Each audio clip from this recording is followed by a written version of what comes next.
OneFM et One TV présentent la rubrique Émile Frey Genève Acacia. Émile Frey Genève Acacia, plus qu'un agent BMW et Mini.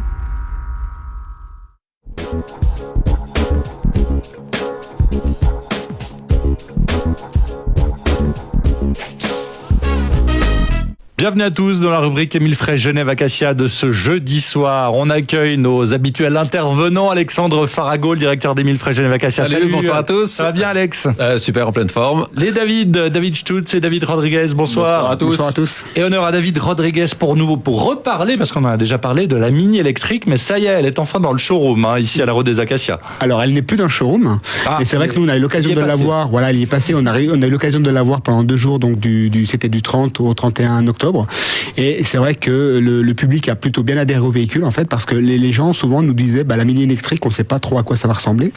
Et en fait, ils ont été agréablement surpris parce qu'en fait, ça ressemble ni plus ni moins qu'à une Mini normale. Souvent, les gens, ils sont un peu appréhensifs. Ils disent, ouais, mais ils vont nous faire une voiture électrique qui n'a rien à voir avec une voiture qu'on connaît habituellement. Et c'est vrai que cette Mini électrique, on en a vendu quelques-unes d'ailleurs, on en a profité pour en vendre. Mais c'est vrai que la voiture, elle ressemble. C'est vrai que la voiture, elle ressemble ni plus ni moins qu'à une vraie Mini. Donc c'est vrai que le public a été plutôt positif. C'est la même carrosserie, le même châssis. C'est exactement le même châssis, c'est exactement la même carrosserie. Il y a que la motricité, en fait, le groupe autopropulseur qui change, qui est un moteur complètement électrique, en fait. On rappelle l'autonomie de cette voiture, justement? Alors, 230 km. D'accord. Selon l'utilisation. Et plusieurs finitions disponibles. Alors, plusieurs niveaux de finition. En fait, on va avoir 4 niveaux de finition, sachant que le prix de base, on est à 39 900 francs avec un véhicule qui est déjà bien équipé.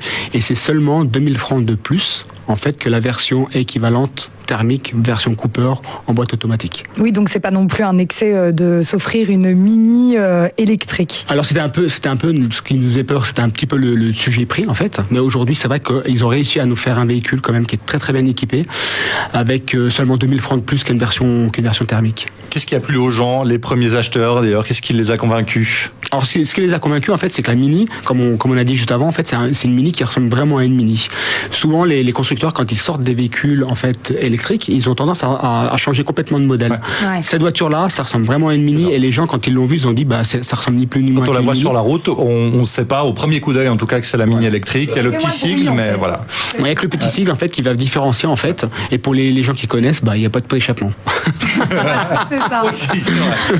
On peut en mettre des fictifs. On peut en mettre des fictifs. Très bien. Du tuning.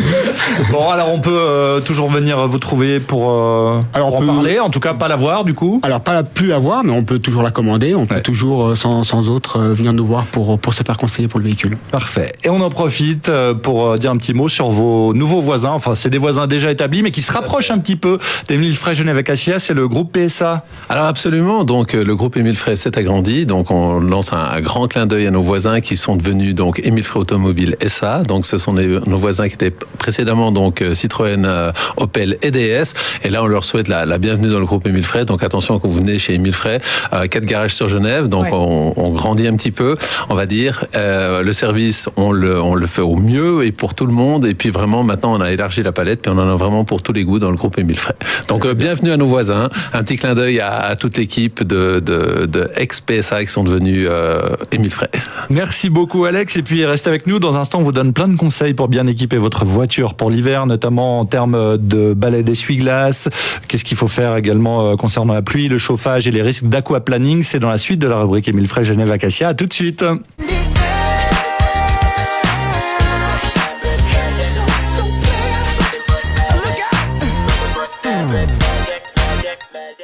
De retour dans la rubrique Émile Frey Genève Acacia. On arrive clairement vers les jours un peu pluvieux et justement, je crois que Alex et les deux David ont des bons conseils pour nous.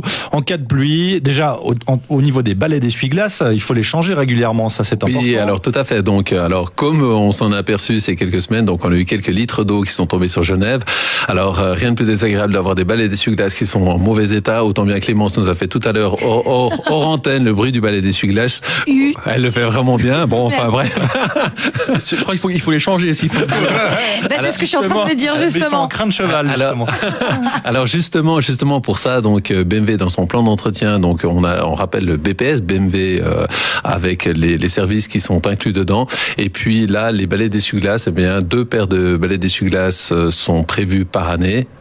donc une fois au printemps, de préférence, une fois au début de l'hiver, vous les changez. C'est compris dans le plan d'entretien, donc rien à la charge du client. Et on conseille de le faire également quand c'est pas prévu dans un plan d'entretien, tout simplement parce que ça vous assure une excellente visibilité. On a tous fait une petite expérience là quand il a commencé à pleuvoir. Maintenant on a changé d'horaire également, donc il fait nuit plus vite. Quand il pleut, la route elle est brillante, etc. On a tendance à faire un rappel de phare à celui qui vient en face parce qu'on est sûr qu'il n'a pas changé ses phares alors que il est en croisement. Simplement on est vite ébloui et des bons balais vous permettent d'avoir une meilleure visibilité et évidemment plus de sécurité.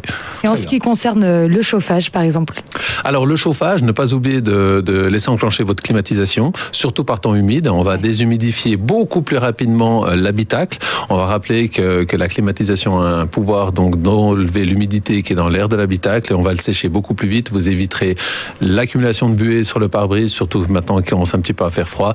Et n'oubliez pas d'utiliser donc la vitre chauffante. Faites attention au feu anti-brouillard. On rappelle que dans les villages, les anti-brouillards ne sont pas autorisés. Beaucoup de gens les oublient. C'est désagréable pour celui qui est derrière. Et quand on vous fait un petit rappel de phare, vous le coupez. C'est quand même mieux. Merci. C'est plus sympathique pour ceux qui suivent. Attention aussi, quand on est en automne ou en hiver, au risque d'aquaplaning lorsqu'il y a de fortes pluies. Je crois que Clémence en a fait l'expérience récemment. Ce week-end à Turin, c'est vrai que hop là, ça glisse un petit peu. Elle en profite pour dire qu'elle était à Turin. Voilà, c'est pour dire qu'elle voyage. On n'a pas fait la même imitation avant. Hein. Je sais pas.